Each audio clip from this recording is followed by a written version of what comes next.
Isn't this a gorgeous Mother's Day bouquet? Or is this one even better?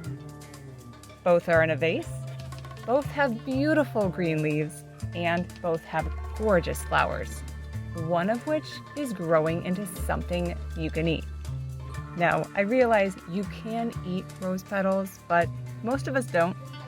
But you can enjoy pruning back your tomatoes, making sure those suckers do not take over, and create a beautiful centerpiece for your Mother's Day. This bouquet in particular will be going to a Mother's Day brunch, where it will be split in between the lovely ladies who will be there and go into their gardens. So take your pick. Would you like a lemon boy, a patio, or a sun gold, or all three?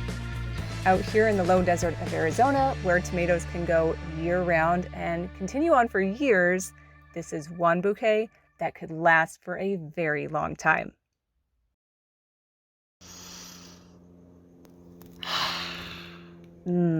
That is the smell of summer.